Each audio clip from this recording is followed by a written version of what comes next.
பாதிக்கக்கூடிய மிகப்பெரிய ஒரு பிரச்சனை குறித்து தான் நாங்கள் இந்த செய்தியாளர்கள் சந்திப்பை நடத்தி கொண்டிருக்கிறோம். உங்கள் மூலமாக இது மக்களுக்கு சென்றடைய வேண்டும் என்பது எங்களுடைய உள்ளார்ந்த அர்த்தம் வேண்டுகோளும் கூட. இந்த மின்சார சட்டம் என்பது நமது வாழ்க்கையில் இருக்கக்கூடிய மின்சாரம் எப்படி இருக்க வேண்டும் என்பதும் அதன் விலையும் மக்களுக்கு எட்டக்கூடியதாக இருக்கக்கூடிய ஒரு நிலைப்பாட்டை கொண்டு வருவதும் என்பது நீண்ட காலமாக இருந்து வந்திருக்கக்கூடிய ஒரு பிரச்சனை. இன்றைக்கு நடுவண அரசு மீண்டும் ஒரு மின்சார சட்ட திருத்தத்தினை கொண்டு வந்திருக்கிறார்கள். மீண்டும் என்று நான் சொல்லும் பொழுது கடந்த 5 முறையாக இந்த மின்சார சட்டத்தை திருத்துவதற்காக நடுவண அரசு முயற்சித்திருக்கிறது. 5 முறையும் மாநில அரசுகள், எல்லா மாநில அரசுகள், எந்த கட்சி என்று பாகுபாடு இல்லாமல் எல்லா மாநில அரசுகளும் 5 சட்ட திருத்தங்களை எதிர்த்ததனால் கைவிடப்பட்டன. இன்றைக்கு 6வது முறை மின்சார சட்ட திருத்தத்தினை நடுவண அரசு கொண்டு வந்திருக்கிறது. 5 முறை என்ன சொன்னார்களோ அதையே திரும்பவும் இன்றைக்கு இந்த திருத்தத்துக்களை கொண்டு வந்திருக்கிறார்கள். பல சின்ன சின்ன விஷய மாற்றங்களை மட்டும்தான் அது செய்திருக்கிறார்கள். மாற்றங்களும் மோசமான மாற்றங்களாக இருக்கின்றன. முதல் விஷயம், உடனடியாக மின்சார கட்டணத்தை உயர்த்த வேண்டும் என்று சொல்லியிருக்கிறார்கள். தமிழ்நாடு அரசு இன்றைக்கு 59,000 கோடி ரூபாய் மின்சார கட்டணம் உயர்த்தப்படாமல் நிலுவையாகவே வைக்கப்பட்டிருக்கிறது.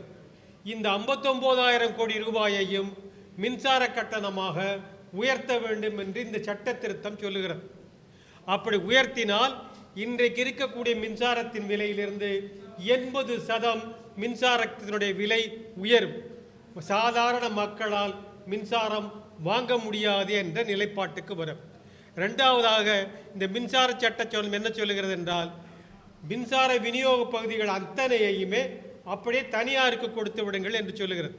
கடந்த 5 முறையாக வந்த சட்ட திருத்தங்களும் அதே போல்தான் விநியோக பகுதிகளை தனியாருக்கு கொடுக்க வேண்டும் என்ற ஒரே வலியுறுத்தலைத்தான் கடந்த 5 திருத்தங்களும் சொன்னன. 6வது திருத்தம் மிக மோசமாக சொல்லுகிறது, இருக்கக்கூடிய சொத்துக்களை எல்லாத்தையும் நேரடியாக தனியாருக்கு கொடுத்து விடுங்கள். இன்றைக்கு நாடு முழுவதும் 150 லட்சம் கோடிக்கு மதிப்பிலான விநியோக பிரிவுக்கான சொத்துக்களை அடிமாட்டு விலைக்கு தனியாருக்கு கொடுங்கள் என்று சொல்கிறார்கள். இப்படித்தான் டெல்லியிலே மாற்றி அமைக்கப்பட்டது. ரிலையன்ஸ் நிறுவனத்திற்கும் டாடா நிறுவனத்திற்கும் அதுபோன்றே ஒரு குறைந்த விலையில் அன்றைக்கு இருக்கக்கூடிய கட்டமைப்புகள் எல்லாம் ஒரு 20-22 ஆண்டுகளுக்கு முன்னதாக மாற்றப்பட்டன. அது போன்ற ஒரு நடைமுறையை திரும்பவும் நாடு முழுவதும் கொண்டு வருவது என்பதுதான் இந்த மின்சார சட்டத்தினுடைய நோக்கமாக இருக்கிறது. மின்சார சட்டம் என்ன சொல்லுகிறது என்று சொன்னால், மின்சார விநியோக நிறுவனங்கள் எல்லாம் நஷ்டத்தில் இருக்கின்றன. இந்த நஷ்டத்தை போக்க வேண்டும் என்று சொன்னால் மின்சார கட்டணத்தை உயர்த்துவதை தவிர வேறு வழி இல்லை. ஆகவே மின்சார கட்டணத்திற்கு சமமாகவே இந்த கட்டணத்தை உயர்த்துங்கள் என்று சொல்லுகிறார்கள். ஆனால் தனியார் மின்சாரம் வந்த பிறகுதான், தனியார் உற்பத்தியாளர்கள் வந்த பிறகுதான் மின்சாரத்தின் விலை என்பது எட்டக்கூடிய விலையாக இல்லாமல் போய்விட்டது. அரசு இதை மக்களுக்கு எட்ட வேண்டும் என்று எல்லா மாநில அரசுகளும் பெருமளவிலே பொருட்செலவை செய்துதான் மின்சாரத்தை மக்களுக்கு வழங்கி கொண்டிருக்கிறார்கள். கடந்த 4 ஆண்டுகளில் மட்டும் தமிழ்நாடு அரசு 1,03,000 கோடி ரூபாயை மின்சாரம் மக்களுக்கு எட்ட வேண்டும் என்பதற்காக மட்டுமே செலவழித்திருக்கிறது. இப்பொழுது இருக்கக்கூடிய கட்டண உயர்வு வரும் என்று சொன்னால் அது மேலும் ஒரு 50,000 கோடி ரூபாயை செலவழிக்க வேண்டிய நிலை வரும். அப்படி வரும் என்று சொன்னால் எதிர்காலத்தில் நீண்ட காலத்திற்கு இலவச மின்சாரமோ அது குடிசைகளுக்கானாலும் சரி, விவசாயத்திற்கானாலும் சரி, வீடுகளுக்கானாலும் சரி என்பது மாநில அரசால் கொடுக்க முடியாத ஒரு நிலைநாட்டை நோக்கி இந்த சட்ட திருத்தம் மாநில அரசுகளை தள்ளுகிறது. அது மட்டுமல்ல, ஜிஎஸ்டின்னு ஒரு கவுன்சில் கொண்டு வந்தாங்க. இந்த ஜிஎஸ்டி கவுன்சிலில் மாநில அரசு என்ன நினைக்குதோ அது எதையுமே சாதிக்க முடியாது. ஏன்னா ஜிஎஸ்டி கவுன்சிலில் மத்திய அரசுக்கு தான் 22% அவங்களுக்கு ஓட்டு வங்கி இருக்கு. ஆக அவர்களும் அவர்களை சார்ந்த கட்சி, ஆளுங்கட்சியை சார்ந்தவர்களும் கொண்டு வரக்கூடிய தீர்மானம் தான் ஜிஎஸ்டியில் தீர்மானிக்கப்படுது. அதே மாதிரியான ஒரு கவுன்சிலை இங்கே கொண்டு வரணுங்கிறாங்க. மின்சார சட்டத்தில் இதுவரைக்கும் மாநில அரசு எதிர்த்ததனால்தான் 5 முறையும் கைவிடப்பட வேண்டிய நிலை வந்தது. இனிமேல் அது வரக்கூடாது என்பதற்காக இந்த திருத்தத்தில் என்ன கொண்டு வர்றாங்கன்னா, அந்த கவுன்சில், எலக்ட்ரிசிட்டி கவுன்சில்னு ஒரு கவுன்சிலை கொண்டு வர்றாங்க. இந்த எலக்ட்ரிசிட்டி கவுன்சில்ங்கிறது வேற ஒன்றும் இல்லைங்க, நம்ம ஜிஎஸ்டி கவுன்சில் மாதிரி தான். ஜிஎஸ்டி கவுன்சிலில் மத்திய அரசு என்ன நிர்ணயிக்கிறதோ அதைத்தான் நாடு முழுவதும் நடக்கும். மாநில அரசு என்ன சொன்னாலும் அது மாநில அரசு ஏற்றுக்கொண்டதாகவே முடிவு செய்யப்படும். இன்றைக்கு விநியோக நிறுவனங்கள் எல்லாம் நஷ்டமடைகிறதுக்கு காரணம் என்னன்னா, மத்திய அரசு கொண்டு வந்த கொள்ளை அமைப்பு தான் இன்னைக்கு விநியோக நிறுவனங்கள் நஷ்டமடைவதற்கான காரணமாக இருக்கு. 2000 ஆண்டு வரையில் தமிழ்நாடு அரசினுடைய கட்டுப்பாட்டில் இருந்த மின்சார வாரியம் லாபம்தான் சம்பாதிச்சது. விவசாயத்துக்கு இலவசமாக கொடுத்தாலும் மற்றவர்களுக்கு விலை குறைச்சலாக கொடுத்தாலும் கூட மின்சார வாரியம் 300 கோடி ரூபாய் அளவுக்கு லாபம் சம்பாதித்து கொண்டிருந்தது. 2000ற்கு பிறகு தனியார் மின்சாரம் வந்த பிறகுதான் இன்றைக்கு மின்சார வாரியங்கள் நஷ்டத்தில் இயங்க ஆரம்பித்தன. அது ஒரு மாநிலம் அல்ல, எல்லா மாநிலத்திலும் அதுதான் நடந்து கொண்டிருக்கிறது. இன்றைக்கு மின்சாரத்தின் விலை என்பது 2.5 மடங்குக்கு மேலே உயர்ந்து போய்விட்டது. 2022 நம்ம 2 ரூபா கட்டிட்டு இருந்த மின்சாரம் இன்னைக்கு 11 ரூபா வரைக்கும் கூட வீடுகளுக்கு உயர்ந்து போயிருக்கிறது. சாதாரண மக்கள் இன்றைக்கு மின்சார கட்டணம் என்பதை 6 ரூபாய் அல்லது 8 ரூபாய் என்று கட்டக்கூடிய அளவிற்கு மின்சார கட்டணம் என்பது உயர்ந்து போயிருக்கிறது. இப்படியெல்லாம் மின்சார கட்டணம் உயர்த்தப்பட்டாலும் நஷ்டம் வருவதற்கு என்ன காரணம்னா, மத்திய அரசு என்ன சொன்னாங்கன்னா, மின்சார வாரியங்கள்லாம் இனிமேல் உற்பத்தி நிலையங்களை போடாதீங்க, எல்லாத்தையும் தனியாருக்கு கொடுத்துருங்கன்னாங்க. இப்போ தனியார் மின்சாரம் வந்த பிறகு தனியார் மின்சாரத்தை இப்படித்தான் வாங்கணும்னு சொல்லியிருக்காங்க. எப்படின்னா, தனியார் மின்சாரம் எவ்வளவு மூலதனம் போடுறானோ அந்த மூலதனத்தில் 24% அவங்களுக்கு மூலதன கட்டணமாக கொடுக்கணும். நீங்கள் மின்சாரம் வாங்கினாலும் வாங்காவிட்டாலும் ஒழுங்கு விநியோக நிறுவனங்கள் எல்லாம் கிட்டத்தட்ட 45% மின்சாரத்தின் விலையை அவங்களுக்கு மின்சாரம் வாங்கினாலும் வாங்கினாலும் கொடுத்து தான் ஆகணும். இன்றைக்கும் அதுதான் நடக்குது. இன்றைக்கும் அப்படி தான் கொடுத்துட்ருக்காங்க. அது மட்டும் இல்லைங்க, ராஜஸ்தானில் இருக்கக்கூடிய அதானி சூரிய ஒளி மின்சாரம் அவன் இன்றைக்கி ஆந்திர பிரதேசத்துக்கு போய் விற்கிறான்னு வச்சுக்கோங்க. ராஜஸ்தானில் விற்கிறது அதானி நிறுவனம், வாங்க போகிறது ஆந்திராவில் இருக்கக்கூடிய டிஸ்ட்ரிபியூஷன் கம்பெனி. அதுக்கு யார் மின்சார கட்டணம் கொடுக்கணும்னா, டிரான்ஸ்மிஷன் சார்ஜஸ் கொடுக்கணும்னா அதானி டிரான்ஸ்மிஷன் சார்ஜஸ் கொடுக்க மாட்டார், தமிழ்நாட்டில் இருக்கிறவன் கொடுக்கணும். ராஜஸ்தானில் இருக்கக்கூடியவன் ஆந்திராவுக்கு விற்றா தமிழ்நாட்டில் இருக்கவன் ஏங்க பணம் கட்டணும்? அப்படி தான் சட்டம் இருக்கு, அப்படி தான் நடுவண் அரசு சட்டம் போட்டிருக்கு. அது ஜெனரல் நெட்வொர்க் ஆக்சஸ்ன்னு பேர். அதுக்கு அது மட்டும் இல்லைங்க, நிலக்கரி விலையில் என்னன்னா 400 ரூபா ஒரு டன்னுக்கு செஸ்ன்னு போட்டாங்க. 400 ரூபா ஒரு டன்னுக்கு செஸ்ஸு போட்டான்னா ஒரு மின்சாரத்தின் விலையில் 10% கூடும். மத்திய அரசு என்னென்ன செஞ்சதோ அதுதான் இன்னைக்கு மின்சாரத்தினுடைய விலையை கூட்டுவதற்கான விலையாக அமைஞ்சிருக்கு. இது இந்த மாதிரியான முதல்ல என்ன சொன்னாங்கன்னா, நம்ம கிட்ட போடுறதுக்கு கையில் பணம் இல்லை, அதனால தனியாரை நாங்கள் கொண்டு வர்றோம்னு சொன்னாங்க. தனியார்கிட்ட போட்டானா ஒரு மின்சார நிலையம் அமைக்கிறதுக்கு அவனுக்கு 5 வருஷத்துலேருந்து 6 வருஷம் ஆகும். 6 வருஷத்தில் அவன் போடுற மூலதனத்தில் 24% ஒவ்வொரு வருஷமும் மின்சார விநியோக நிறுவனம் மின்சார கட்டணம் தரணும்னு சொன்னால் அது மின்சார வாரியமே போட்டிருக்க முடியாதா? அந்த பணம் இல்லைன்னு தானே சொன்னீங்க. அவன் 6 வருஷத்தில் போடுற முதலீட்டை நான் 4 வருஷத்தில் அவனுக்கு திருப்பி கொடுக்க போகிறேன் மின்சார கட்டணமா. அதுக்கப்புறம் 30 வருஷம் ஒப்பந்தம் போட்டால் 30 வருஷமாவது 24% கொடுக்க போகிறோம். இப்படித்தான் மின்சார வாரியம் எல்லாம் இன்னைக்கு கடலில் மூழ்குவதற்கான சட்ட வரைவை கொடுத்ததே இந்த நடுவண் அரசினுடைய திட்டம் தான். அது மட்டும் இல்லை, போலியான சுய உற்பத்தியாளர்கள் அப்படின்னு சொன்னாங்க. வெறும் 5 லட்சம் ரூபா மூலதனம் போட்டால் போருங்க, 100 கோடி ரூபாயில் இருக்கக்கூடிய ஒரு மின்சார நிலையத்தில் அவங்க பங்குதாரர், அவங்க எந்த கட்டணமும் கட்ட வேண்டாம். இப்படியெல்லாம் சட்டத்தை கொண்டு வந்துட்டு இந்த மின்சார வாரியத்தினுடைய விநியோக பிரிவுகளை நஷ்டத்தில் இயங்க வேண்டும், நஷ்டத்தில் மூழ்கடிக்க வேண்டுங்கிறதே நடுவண் அரசுடைய திட்டம். அப்படி மூழ்கடித்த பிறகு இந்த 22 வருஷத்துக்கு அப்புறமா அந்த மின்சார வாரியத்தினுடைய அத்தனை சொத்துக்களும் தனியாருக்கு கொடுங்கன்னு சொல்கிறாங்க. இன்னைக்கு தனியாருக்கு கொடுக்கணும்னு சொல்கிறதுல அடிப்படை எடுங்க. என்ன சொல்கிறாங்கன்னா, 51% நீங்கள் ஈக்விட்டி ஷேரை கொடுத்துட்டு அதனுடைய நிர்வாகத்தை அப்படியே தனியார், இன்னைக்கு இருக்கக்கூடிய எலக்ட்ரிசிட்டி போர்டில் இருக்க நிர்வாகத்தை தனியாருக்கு கொடுக்கணுங்கிறாங்க. இன்னைக்கு மின்சார வாரியத்தினுடைய விநியோக பிரிவு சொத்து மட்டும் கிட்டத்தட்ட 6 லட்சம் கோடி. 6 லட்சம் கோடிங்கிறது நாம் 1938 போட்டு வந்த முதலீடு, மக்கள் பணத்தில் வந்த அந்த முதலீடு.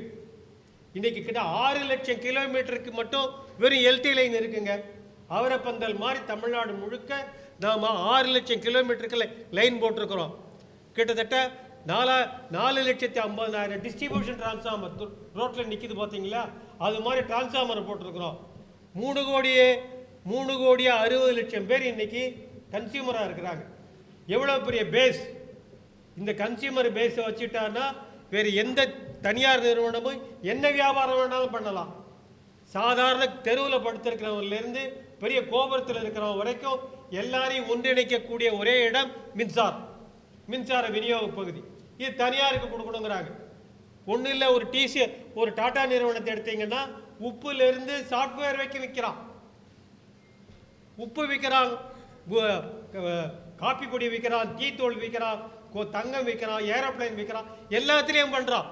அப்போ இது தனியாருக்கு கொடுக்கணுங்கிறதுக்கான உள்நோக்கம் வேற.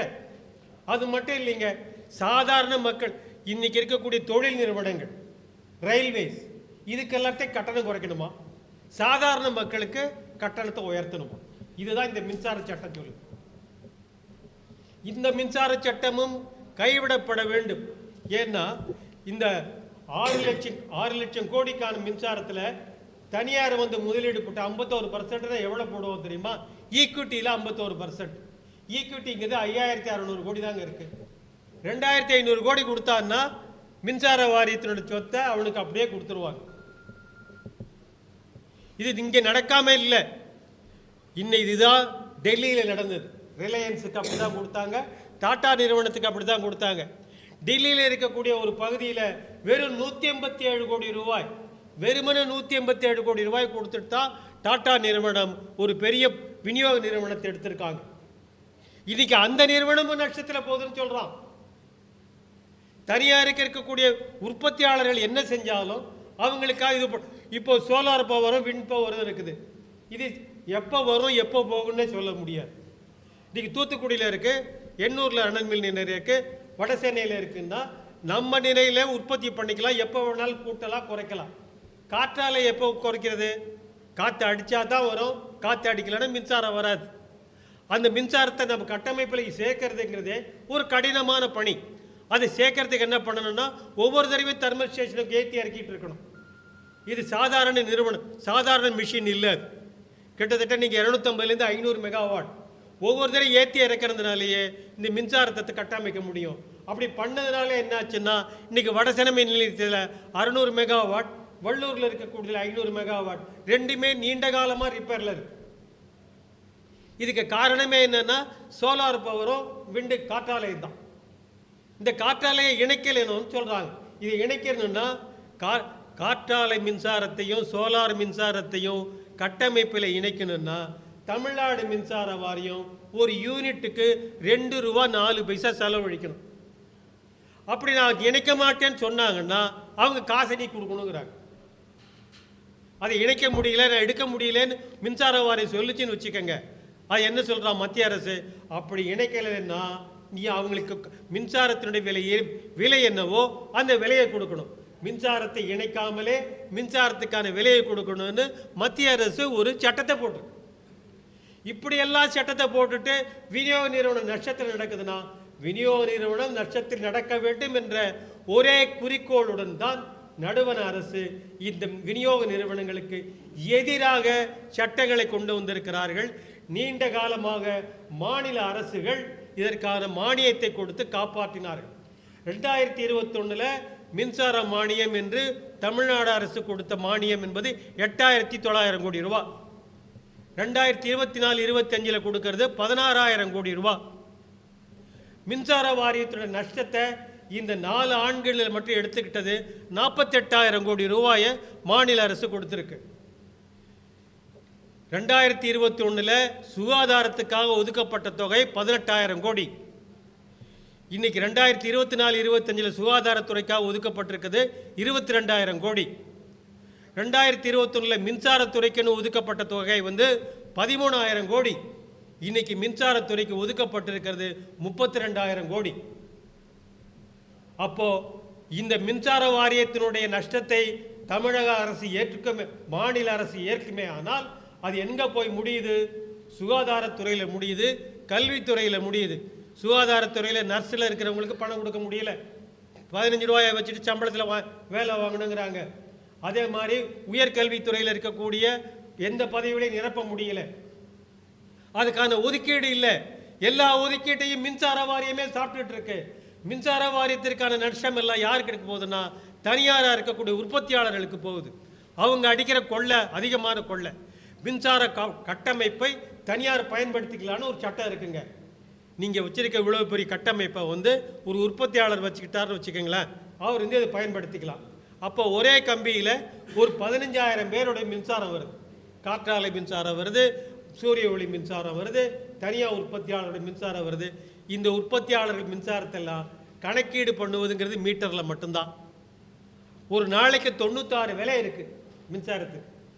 ஆனால் மின்சார வாரியம் இந்த 96 விலைக்கு நம்மமா இந்த மின்சாரத்தை விலை நேர் செய்கிறதே இல்லை. அவன் வெறுமனே ஷெடியூல் மட்டும் கொடுத்தா போகிறேங்க, நான் இன்றைக்கி வந்து 100 யூனிட் ஃபிக்ஸ் பண்ண உற்பத்தி பண்ண போகிறேன்னு சொல்லிட்டு வெறும் 50 யூனிட் தான் பண்ணான்னா மிச்சம் 50 யூனிட்டை மின்சார வாரியம் தான் கொடுக்குது. அதுக்கு பணம் கிடையாது. இந்த மாதிரி பல்வேறு திட்டங்களினால்தான் விநியோக நிறுவனங்கள் நஷ்டத்தில் வளர்ந்திருக்கின்றன. இப்போ மத்திய அரசு ஒரு சாதுரியமான ஒரு திட்டத்தை கொண்டு வந்திருக்காங்க. 7 மாநிலங்களுடைய மின்துறை அமைச்சர்கள் எல்லாம் ஒன்று சேர்த்து இந்த நஷ்டத்தை எப்படி தீர்க்கிறதுன்னு சொல்லுங்க அப்படின்னு சொல்லியிருக்காங்க. 7 மாநில அமைச்சர்கள் எதுன்னா உத்தரப்பிரதேசம், ஹரியானா, ராஜஸ்தான், மத்திய பிரதேசம், மகாராஷ்டிரம், ஆந்திர பிரதேசம். இந்த 6லேயும் பிஜேபி தான் இருக்கு. 7வது மாநிலம் தமிழ்நாடு அரசு. இந்த 7 மின்துறை அமைச்சர்களும் என்ன முடிவு பண்ணுறாங்களோ அதை மத்திய அரசினுடைய கேபினெட்டை அப்ரூவ் பண்ணிட்டாங்க.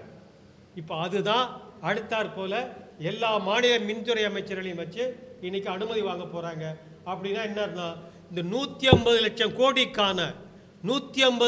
கோடிக்கான விநியோக பகுதி சொத்துக்களை எல்லாவற்றையும் அடிமாட்டு விலைக்கு இன்னைக்கு தனியாருக்கு கொடுக்கணும்.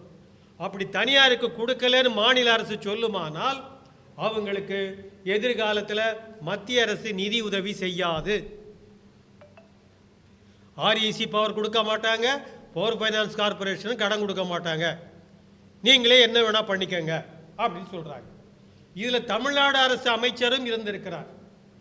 தமிழ்நாடு அரசு இதில் ஏற்றுக்கொண்டதா இல்லையா என்பதை இதுவரையில் மாநில மக்களுக்கு இன்னும் சொல்லலை.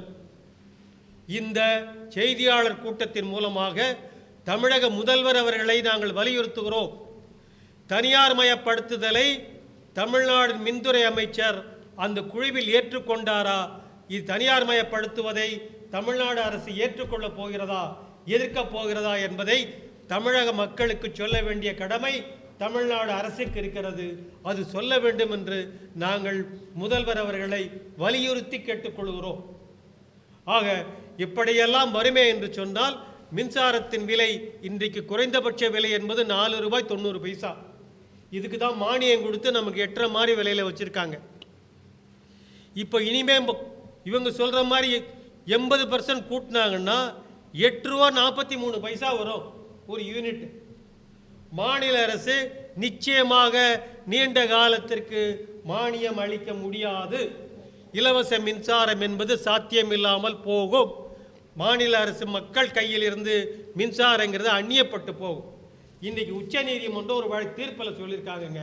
என்ன தீர்ப்பில் சொல்லியிருக்காங்கன்னா, electricity is a material resource, நாட்டினுடைய பொது வளம்.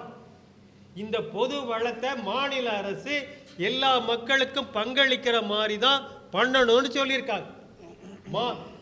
உச்ச நீதிமன்றம் சும்மா சொல்லலை. அது சொல்லும்போது அரசியலமைப்பு சட்டத்தில் பிரிவா 39B என்ன சொல்லியிருக்கோ அதைத்தான் திருப்ப உச்ச நீதிமன்றம் சொல்லியிருக்கு. இந்த உச்ச நீதிமன்றம் சொல்லியிருக்கிற மாதிரி மின்சாரங்கிறது ஒவ்வொரு மனிதனுடைய உரிமை. தண்ணீர் எப்படி உரிமையோ உணவு எப்படி உரிமையோ, வாழ்வது எப்படி உரிமையோ, அப்படிப்பட்ட அடிப்படை உரிமை இந்த மின்சாரம். இந்த மின்சாரத்தை தனியாரை வச்சுட்டு கொள்ளையடிக்கிறது என்பதை அனுமதிக்க முடியாது.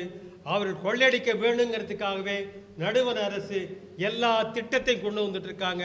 விநியோக நிறுவனங்கள் எல்லாம் இவ்வளவு காலம் நாம் உருவாக்கிய ஒரு பொது சொத்தை ஒன்றுமே இல்லாமல் தனியார் கைக்கு மாற்றி கொடுத்தாக்க மட்டும் மின்சாரங்கிறது தனியார்கள் லாபம் சம்பாதிப்பதற்காக மட்டுமே அமையுமே தவிர மக்களுக்கு மின்சாரம் எட்டாது.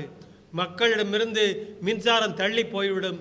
நாம் காலனி ஆதிக்கத்தின் போது இருந்த ஒரு நிலைப்பாட்டை நோக்கி தமிழக மக்களை, இந்திய மக்களை தள்ளுகிறது நடுவண் அரசு. இதற்கு எதிராக பல்வேறு மாநிலங்களில் போராட்டங்கள் துவங்கி இருக்கின்றன. பல்வேறு தொழிற்சங்கங்கள் இந்த பிரச்சனையை முன்னெடுத்திருக்கின்றன. ஆகவே மக்கள் இந்த பிரச்சனைக்கு அனுமதி அளிக்க கூடாது. இந்த மின்சார சட்டம் கடந்த 5 முறை எப்படி கைவிடப்பட்டதோ அப்படியே கைவிடப்பட வேண்டும். நடுவண் அரசு தனது சட்டத்திற்கு மக்களுக்கு எதிராக கொண்டு வந்த அத்தனை மின்சார விதிகளையும் திரும்ப பெற வேண்டும். மின்சார சட்டம் என்ன சொல்லுகிறதோ அதற்கு எதிரான அமைப்புகளை எல்லாம் நடுவண் மின்துறை அமைச்சகம் விதியாக கொண்டு வந்திருக்கிறது. அந்த விதியெல்லாம் திரும்ப பெற வேண்டும். ஏன்னு சொன்னால் இந்த மாதிரி ஜிஎன்ஏன்னு போட்டு ராஜஸ்தானில் இருக்கிறவன் ஆந்திராவுக்கு வித்தாக்க தமிழ்நாட்டில் இருக்க பணம் கட்டணும்னு சட்டம் சொல்லவே இல்லை. சட்டம் என்ன சொல்லியிருக்குன்னா யார் யாரெல்லாம் பயன்படுத்துகிறாங்களோ அவங்களெல்லாம் பணம் கட்டணும்னு தான் சொல்லியிருக்கு. அவங்கள சூரிய ஒளிக்கார காற்றாலைக்காரெல்லாம் ரொம்ப உற்பத்தியாளர்களும் கிடையாது. அது மட்டும் இல்லைங்க, அவங்களுக்கு பணம் மானியமாக கொடுக்கறதே நம்ம பணத்தை தான் கொடுக்குறாங்க. 10 கோடி ரூபாய்க்கு ஒரு காற்றாலை போடுறாங்கன்னு வச்சுக்கோங்க. 10 கோடி ரூபாய்க்கு ஒரு காற்றாலை போட்டால் ஒரு 3 கோடி ரூபா தான் கையிலேருந்து முதலீடு போடுவார். மற்ற 7 கோடி ரூபாயை மத்திய அரசு ஒரு குறைந்தபட்ச கடனாக கொடுக்கும். 3 கோடி ரூபாயை 2.8 கோடி ரூபாயை இன்கம் டேக்ஸில் கழிச்சுக்கலாம்னு சொல்லியிருக்காங்க. கிட்டத்தட்ட காற்றாலைங்கிறது அவங்களுக்கு ஃப்ரீ. அவங்களுக்கெல்லாம் ஃப்ரீயாக கொடுத்துட்டு மக்களுக்கு நீ ஃப்ரீயாக கொடுக்காதேன்னு சொல்கிறோம். இதை எதிர்த்து சொல்லணும். நீங்கள் இருக்கக்கூடிய பத்திரிகையாளர் வழியாகத்தான் நாம் உங்கள் மக்களை சந்திக்க முடியும், மக்களிடம் செய்தியை சொல்ல முடியும். இந்த செய்தியை சொல்ல வேண்டும் என்று நான் கேட்டுக்கொள்கிறேன். இந்த பத்திரிகையாளர் சந்திப்பு முதல் முறையிலே அவங்களுக்கு அறிமுகப்படுத்தியிருக்க வேண்டும். அதற்காக மன்னிப்பு கேட்டுக்கொள்கிறேன். மனோகரன் மின்சார வாரிய பொறியாளர் யூனியனுடைய என்ஜினியர்ஸ் யூனியனுடைய தலைவர், என்ஜினியர்ஸ் யூனியனுடைய பொருளாளர், பெசாட் அமைப்பின் எங்களுடைய அமைப்பை சார்ந்த பொறியாளர் அவர்கள். அவர் செயற்பொறியாளராக இருந்து ஓய்வு பெற்றவர்கள். ஆக பொறியாளர்களாகிய நாங்கள் தான் இந்த மின்சார சட்டம் வந்த காலத்திலிருந்து கையாண்டு இருக்கிறோம். இதில் வந்திருக்கக்கூடிய பிரச்சனைகள் எல்லாவற்றையும் மக்களுக்கு சொல்ல வேண்டிய கடமை எங்களுக்கு இருக்கிறது. அந்த கடமையை உங்கள் மூலமாக சொல்லுகிறோம். நீங்கள் சொல்ல வேண்டும் என்றும் மக்களுக்கு எடுத்து செல்ல வேண்டும் என்றும் உங்களுடைய அன்புடன் நான் கேட்டுக்கொள்கிறேன். இது குறித்து உங்களுக்கு சந்தேகங்கள் இருக்குமானால் அதனையும் தீர்த்து வைக்க விரும்புகிறேன். நண்பர் மனோகரன் அவர்கள் இது குறித்து சொல்லுவார். சொல்லுறீங்களா?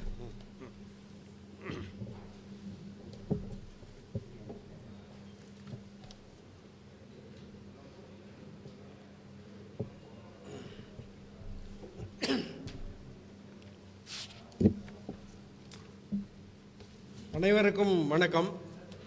எங்களுடைய என்ஜினியர்ஸ் யூனியன் சார்பாக நானும் திரு கல்யாண சுந்தரம் அவர்களுடைய பொருளாளரும் இதில் கலந்து கொண்டிருக்கிறார்கள். இது குறித்து மிக விரிவாக தோழர் காந்தி அவர்கள் விளக்கினார்கள். இருந்த போதிலுமே மின்சார வாரியத்தில் இருக்கக்கூடிய நிகழ்வுகள், இன்றைக்கு மின்சாரம் என்பது அடிப்படை உரிமையாக அரசியல் சாசனத்திலே ஏற்படுத்தப்பட்ட உரிமை, அது அம்பேத்கரால் வழங்கப்பட்ட உரிமை. அந்த உரிமை இன்றைக்கு பறிபோய் கொண்டிருக்கிறது.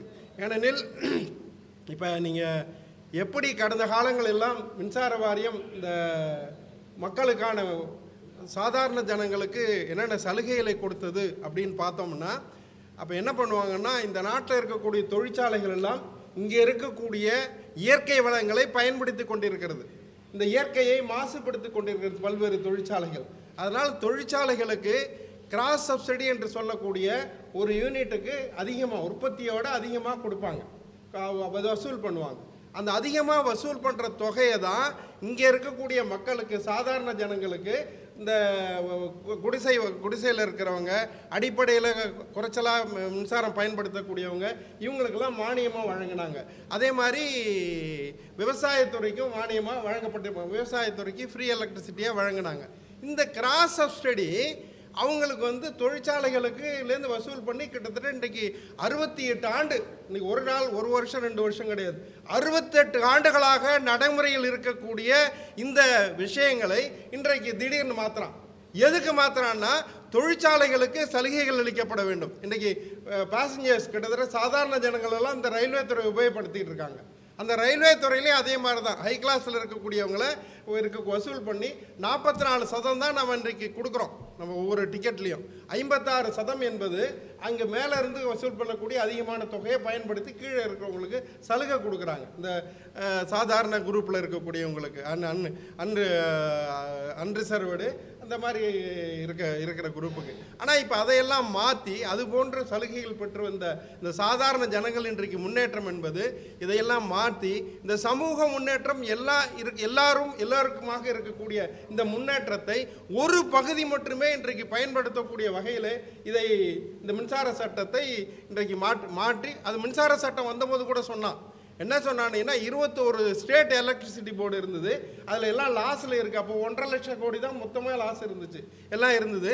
இது வந்தால் தரமான மின்சாரம் கொடுப்போம், நாங்கள் இந்த மின்சார வாரியத்தினுடைய நஷ்டத்தை குறைச்சிருவோம், எல்லாருக்கும் மின்சாரம் கொடுப்போம், விலையை வந்து கண்ட்ரோலில் கொடுப்போம், குறைச்ச விலையில் கொடுப்போம்னு சொன்னாங்க. அதனுடைய மின்சார சட்டத்தினுடைய 2003 சட்டத்தினுடைய அடிப்படை கொள்கையே அதுதான். ஆனால் கொடுத்ததுக்கப்புறம் என்ன ஆச்சு அப்படின்னா, இன்றைக்கி 20 வருஷ காலம் ஆயிடுச்சு. இந்த 20 வருஷ காலத்தில் அந்த நஷ்டம் குறையல. 6.5 லட்சம் கோடி ரூபாய் இன்றைக்கு அனைத்து மின்சார வாரியங்களும் இன்றைக்கி நஷ்டத்தில் இருக்குது. அது மட்டும் இல்லாமல் இங்கே இருக்கக்கூடிய நஷ்டத்தில் மட்டும் இருக்கிறது. இன்றைக்கு சாதாரணமாக ஒரே ஒரு விஷயம் மட்டும் தான் நான் சொல்ல வர்றேன். இப்போ கஜா புயல் வந்தது.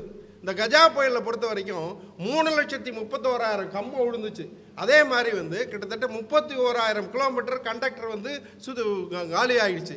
அது புதுசாக கட்டமைக்கணும்னா 7 மாதம் ஆகணும்னு சொன்னாங்க. 7 மாதம், ஒரு நாள் 2 நாள் கிடையாது. ஆனால் மின்சார வாரியம் இங்கே இருக்கக்கூடிய பொறியாளர்கள், அதுக்கப்புறம் ஊழியர்கள், அதுக்கப்புறம் ஓய்வு பெற்ற பொறியாளர்கள், ஊழியர்கள், அது மட்டும் இல்லாமல் ஒப்பந்ததாரர்கள், இவர்களை மட்டும் 25,000 பேரை வச்சு 71 நாளில் அந்த சப்ளையை நாம் ரிசீவ் பண்ணி கொடுத்தோம். கிட்டத்தட்ட இதை புதுசாக உருவாக்குனா அந்த கட்டமைப்பை 7 மாதம் ஆகும். அதை 71 நாளில் பண்ணி கொடுத்தோம். ஆனால் இது யார்கிட்ட இருந்ததுனால, தமிழ்நாடு மின்சார வாரியத்தில் இருந்ததுனால இது நடந்தது இந்த நிகழ்வு. அதே மாதிரி தானே புயல், எல்லா புயலும் எடுத்துக்கலாம். கிட்டத்தட்ட தமிழ்நாட்டில் பொறுத்தவரையும் கடந்த 6-7 வருஷத்துக்குள்ளார 11 புயல்கள் வந்திருக்கு, இயற்கை பேரிடர். அவ்வளவுலேயும் இன்றைக்கி நம்ம சமாளித்து கொடுத்துருக்கோம். உங்கள் பத்திரிகையாளருக்கு தெரியும், நீங்களே நிறையா பதிவு பண்ணியிருக்கீங்க.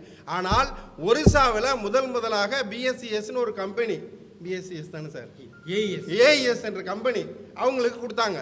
கொடுக்கும்போது என்ன பண்ணாங்கன்னா, இயற்கை பேரிடர் ஏதாவது வந்துச்சுன்னு சொன்னால் அது நீங்கள் தான் பொறுப்பு, it is responsibility of the கம்பெனின்னு சொல்லி அக்ரிமெண்ட்லேயே இருக்குது. ஆனால் அப்போ டைஃபூன் அடித்ததுக்கப்புறம் என்ன ஆச்சுன்னா அதை விட்டுட்டு ஓடிட்டான், பண்ணவே முடியல. 6 மாத காலம் ஆயிடுச்சு. அப்புறம் அப்போ இருந்தக்கூடிய ஒரிசாவில் இருக்கக்கூடிய ஒரிசா அரசாங்கம் 250 கோடி ரூபா அந்த கம்பெனிக்கு ஒப்பந்தத்தை மீறி கொடுத்து, அதுக்கப்புறம் 500 கோடி ரூபா கிட்டத்தட்ட அது கொடுத்துருக்காங்க. செலவு பண்ணி தான் மின்சாரத்தை வாங்க முடிஞ்சுது.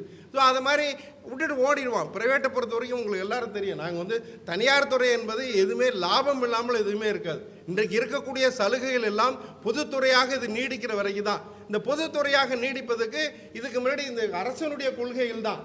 இந்த மத்திய அரசு உருவாக்கப்பட்ட 2003 சட்டத்தின்படி தான். ஏற்கனவே 1948 சட்டம் இருந்தது. அதில் வந்து அந்த சட்டத்தின்படி 3% லாபம் மட்டும் தான் வைக்கலான்னு சொல்லி இருந்தது. அதன்படி நடக்கும்போது இந்த மின்சார வாரியம் நஷ்டத்திலே இல்லை, 300 கோடி ரூபாய் லாபத்தில் தான் இருந்தது. இந்த சட்டம் கொண்டு வரப்பட்டதற்கு பின்பாக இங்கே இருக்கக்கூடிய லாபங்கள் எல்லாம் இன்றைக்கு சுரண்டப்படுகின்றன. இங்கே இருக்கக்கூடிய லாபங்கள் எல்லாம் தனியாருக்கு போய் கொண்டிருக்கிறது. அதனால தான் தனியார் கொழுப்பதற்காக அவர்கள் இன்றைக்கு இருக்கக்கூடிய மின்சார வாரியத்தில் இருக்கக்கூடிய இந்த லாபத்தை எல்லாம் பல்வேறு வகையிலே மத்திய அரசால் உருவாக்கப்பட்ட இந்த சட்டத்தின் வாயிலாக சட்டத்தினுடைய விதிகளை பயன்படுத்தி இன்றைக்கு அவர்கள் கொழுத்திருக்கிறார்கள். எனவே சாதாரண ஜனங்கள் என்பது எதிர்காலத்திலே மின்சாரம் என்பது அவர்கள் நிச்சயமாக கிடைக்கப்படும். சாதாரண ஜனங்கள் மட்டும் இல்லை, மத்தியில் இருக்கக்கூடிய நடுத்தர வர்க்கமே பாதிக்கப்படும். மேல்தர வர்க்கமாக இருக்கக்கூடியவர்கள் மட்டும்தான் இன்றைக்கு மின்சாரத்தை பயன்படுத்தக்கூடிய நிலை உருவாகும். எனவே இந்த சட்ட திருத்தத்தை உடனடியாக ரத்து செய்யப்பட வேண்டும். நாங்கள் மின்சார வாரியத்தில் இருக்கக்கூடிய தொழிற்சங்கங்களும் இன்றைக்கு இருக்கக்கூடிய அனைத்து மாநிலங்களில் இருக்கக்கூடிய தொழிற்சங்கங்கள் எல்லாம் இதை போராட்டத்திற்காக தயாராக இருக்கிறார்கள். எனவே இது திரும்ப பெற வேண்டும் என்று இந்த பத்திரிகையாளர் சந்திப்பின் சார்பாக கேட்டுக்கொள்கிறோம். நன்றி, வணக்கம்.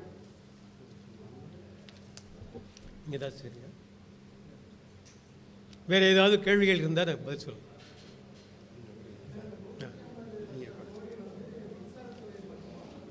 விநியோக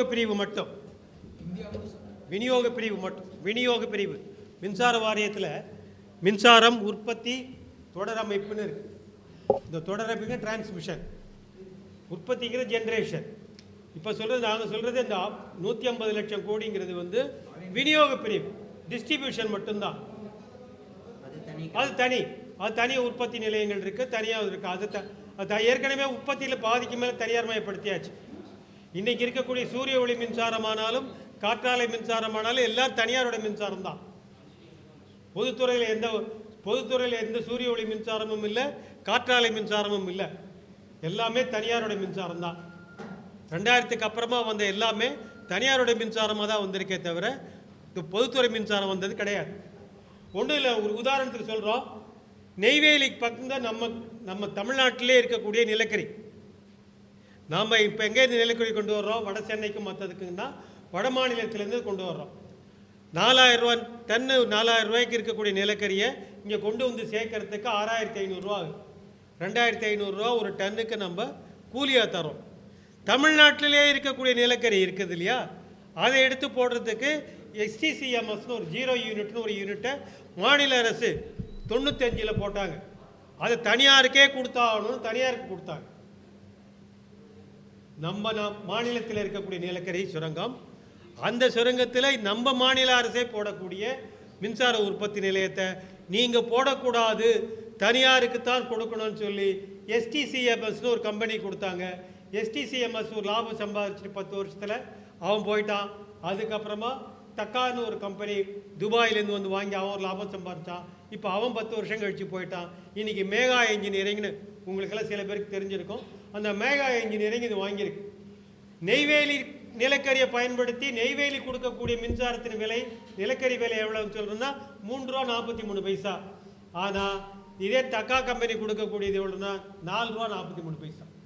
ஒரு யூனிட்டுக்கு 1 ரூபா கூட. ஆக தனியாரை கொண்டு வர வேண்டும் என்ற அடிப்படையில் இவர்கள் செய்வதனால தான் இன்றைக்கு மின்சாரத்தின் கட்டணம் என்பது 2 ரூபாய்க்கு கீழே இருந்தது, இன்னைக்கு 6 ரூபாய்க்கு மேலே போயிடுச்சு.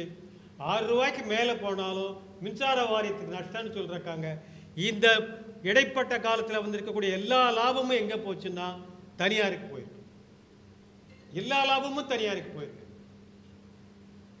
நாங்கள் ஏற்கனவே ஒரு ப்ரெஸ் மீட்டில் இங்கே சொல்லியிருக்கோம். 2022 கட்டண உயர்வுக்கு முன்னாடி 4 ரூபா 95 பைசா ஆவரேஜ் ரியலைசேஷன், 5 ரூபா 73 பைசா ஆவரேஜ் ரியலைசேஷன். கட்டண உயர்வு வந்ததுக்கு அப்புறமா 7 ரூபா 85 பைசா ஒரே கட்டண உயர்வில் வந்து 7 ரூபா 85 பைசாக்கு போச்சு. கட்டண உயர்வுக்கு முன்னாடியும் மின்சார வாரியத்தை நஷ்டம் 24,000 கோடி. கட்டண உயர்வு வந்த பிறகு மின்சார வாரியத்தை நஷ்டம் 24,000 கோடி.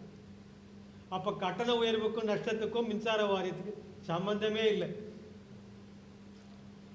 இது எல்லாமே தனியார் கொள்ளையடிக்கிறது சார். நம்ம மின்சார வாரியத்தினுடைய கட்டமைப்பில் தனியார் ஒருத்தர் மின்சாரத்தை கொண்டு வந்து மின்சார வாரியத்துக்கு எதிராகவே மின்சார வாரியத்தினுடைய பயனீட்டாளருக்கு விற்க முடியும்னு சொல்லியிருக்காங்க. இப்படி ஒரு சட்டம் இருக்கு. இது மாதிரி எங்க நடக்குமா? பெப்சி கம்பெனி கூட கொக்கோ கோலா கொண்டு விற்பானா சார்? பெப்சி பாட்டிலையும் கொக்கோ கோலா பாட்டிலையும் ஒன்றா சேர்த்து கொண்டு போய் ஒரு கடையில் போட முடியுமா? ஆனால் மின்சார சட்டத்தில் அப்படி இருக்கு. எங்களுக்கு எதிராக மின்சார வாரியத்துக்கு எதிராக வியாபாரம் பண்ணுறதுக்கு தனியார் உற்பத்தியாளர்கள் மின்சார கட்டமைப்பிலே கொண்டு வந்து இந்த 6 லட்சம் கிலோமீட்டரில் கொண்டு வந்து இதில் இருக்கக்கூடிய டிரான்ஸ்ஃபார்மர், டிரான்ஸ்மிஷன் லைனு, அதுக்கு சப்ஸ்டேஷனு, அதுக்கு கீழே இருக்கக்கூடிய கடைசி மீட்டர் வரைக்கும் அவர் வரலாம். ஒரு வேலையும் செய்ய மாட்டார். கொடுத்துட்டு மின்சார வாரியத்துக்கு எதிராக வியாபாரம் பண்ணலாம். இப்படி சட்டம் இருக்கு. அப்போ மின்சார வாரியம் நஷ்டத்தில் போகாது. அது மட்டும் இல்லை, அப்படி கொண்டு வரக்கூடிய மின்சாரத்துக்கும் அவங்க மின்சார வாரியத்தினுடைய கரண்ட் எது, இவருடைய கரண்ட் எதுங்கிறதுக்கு பெப்சி கோகோ கோலா மாதிரி பிராண்டு கிடையாது. கரண்டை நீங்கள் பார்க்கவும் முடியாது, பிராண்டும் பண்ண முடியாது, எல்லாம் கரண்ட் தான். அது எப்படி கணக்கிட முடியும்? அவன் கணக்கு எது, உன் கணக்கு எதுங்கிறத அவன் அனுப்புகிற இடத்துலேருந்து இந்த இடத்துலையும் வச்சு நடுப்புற மிச்சம் போக எவ்வளவுங்கிறத கணக்கிடணும். அதுக்காக எந்த சட்டமும் கிடையாது, அதுக்காக எந்த சட்டமும் இல்லை. மின்சார வாரியம் கரண்ட் வாங்கணும்னா ஒரு நாளைக்கு 96 ஸ்லாட் இருக்கு. 15 நிமிஷத்துக்கு மின்சாரத்தினுடைய விலை மாறிக்கிட்டே இருக்கும். 96 ஸ்லாட்ல தான் மின்சாரம் வாங்குறோம். அப்படியே மின்சார வாரியம் வாங்குற எல்லாத்துக்கும் கணக்கிடும் பொழுது தனியார் மின்சாரத்துக்கு மட்டும் எந்த கணக்கும் கிடையாது. இப்படித்தான் இந்த லாபம் இந்த நஷ்டம் வருது. அதனால தான் எத்தனை கட்டண உயர்வு வந்தாலும் மின்சார வாரியத்துடைய நஷ்டம் என்பதை அந்த அத்தனையையும் இந்த தனியார் மின் உற்பத்தியாளர்கள் கொள்ளையடிச்சிட்டு போவாங்க. அதைத்தான் இன்னைக்கு திருப்ப கொண்டு வந்திருக்காங்க. இன்னைக்கு கொண்டு வந்தீங்கன்னா முதல்ல ஒன்று நடக்க போகுது சார். டெல்லி, மும்பை, கல்கத்தா இந்த 3 மெட்ரோ ஸ்டேஷன்லையும் மெட்ரோ நகரத்திலையும் தனியார் மின்சாரம் இருக்கு. சென்னையில் மட்டும் கிடையாது. இங்கே இருக்கக்கூடியதை நீங்கள் இந்த சட்டம் வந்ததுன்னா அடுத்த நிமிஷம் இங்கே அதானி பவர் இங்கே ரெஜிஸ்டர் பண்ணி டிஸ்ட்ரிபியூஷன் எடுத்துருவார். அதானி இங்கே கேள்வி கேட்கவே முடியாது. ஒரு அதானி நிறுவனம் என்பது நடுவண அரசுக்கு மேலான ஒரு நிறுவனம். அது என்ன நினைக்குதோ அதை தான் செய்யும். அப்படித்தான் இந்த மின்சார உற்பத்தியாளர்கள்லாம் செஞ்சிட்டு இருக்காங்க. ஆகவே தான் நாங்கள் திரும்பவும் சொல்லுகிறோம், இது தனியார் மயப்படுத்தப்படக்கூடாது. உற்பத்தி தனியார் மயப்படுத்தப்பட்டு விட்டது. இன்றைக்கு இருக்கக்கூடிய விநியோக பகுதிகள் பொதுத்துறையிலே நீடித்தால் மட்டும்தான் மக்களுக்கு மின்சாரம் சென்றடையும். அது கொண்டு வர வேண்டும். மாநில அரசு இந்த தனியார் மயப்படுத்துதலை, விநியோக பிரிவை தனியார் மயப்படுத்துதலை மாநிலத்தின் மின்துறை அமைச்சர் அந்த மின்துறை அமைச்சர்கள் குழுவிலே ஏற்றுக்கொண்டாரா இல்லையா என்பதை தமிழக அரசு இன்றைக்கு மக்களுக்கு தெளிவுபடுத்த வேண்டும் என்ற ஒரு கூடுதலான கோரிக்கையை முன்வைத்து இந்த 10 மாநில அரசை வலியுறுத்தி நாங்கள் கேட்டுக்கொள்கிறோம். வேறு சந்தேகங்கள் விளக்கங்கள் தேவைப்பட்டால் தர தயாராக இருக்கிறோம்.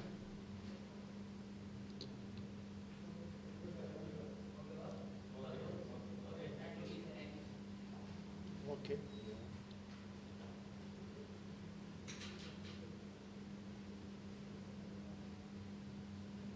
சார், நீங்கள் எல்லாரும் கரண்ட் யூஸ் பண்ணுறீங்க. நாளைக்கு நமக்கு எல்லாருக்கும் கரண்ட் இல்லாமல் போயிடக்கூடாது. ரொம்ப முக்கியம் தான். ஏற்கனவே நீங்கள் நம்ம கரண்ட்டுக்கு எவ்வளோ பணம் கட்டிகிட்டு இருந்தோன்னு தெரியும், இப்போ எவ்வளோ கட்டுறோன்னு தெரியும், நிதர்சனமாக தெரியும்.